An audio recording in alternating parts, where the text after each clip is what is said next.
আচ্ছা ভাবিজি, তাহলে থাকেন আপনি, আর থাকো তুমি। হ্যাঁ আচ্ছা ঠিক আছে, যাও।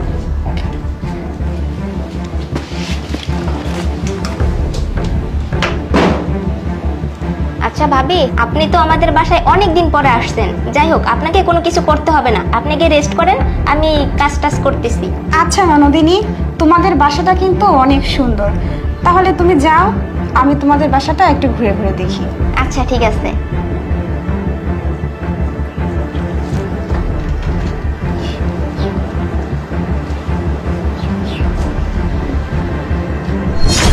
রিমা কোথায়? ও রান্নাঘরে রান্না করতেছি। ভাবি, আপনাকে তো আমার অনেক সুন্দর লাগে। আমি যখন আপনাদের বাসায় গেছিলাম না, আপনাকে আমার অনেক পছন্দ হয়েছিল। ভাবি, ওই দেখেন ওখানে ছোট ভাই বসে মোবাইল টিপতেছে। আপনি একটা কাজ করেন, ওকে এখান থেকে একটু বিদায় করেন প্লিজ, তারপরে আমি আর আপনি। হ্যাঁ যান। আশিক, তুমি কি করছো এখানে?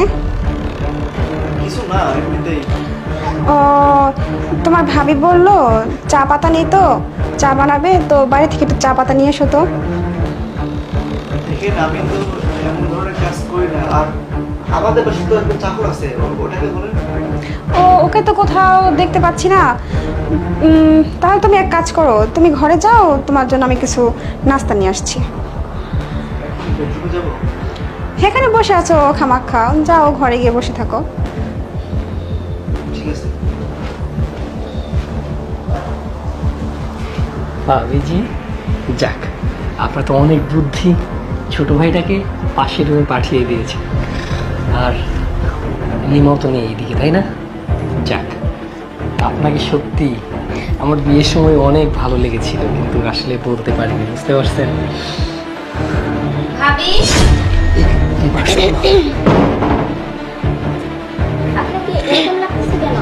কই না, আসলে একটু গরম পড়ছে তো, তাই একটু ঘামতেছি, এই আর কি। ও, ভাবি, আমার মাথাটা তো খুব ব্যথা করতেছে। হ্যাঁ, আমার শরীরটাও বেশি ভালো লাগতেছে না।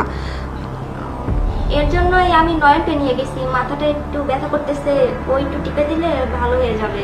ও আচ্ছা ঠিক আছে, তাহলে তুমি যা রেস্ট করো, আমিও যাই ঘরে যাই একটু। আচ্ছা ভাবি, ঠিক আছে, তাহলে আপনি রেস্ট করেন, আমি আচ্ছা নয়নের সাথে যাই। আচ্ছা ঠিক আছে।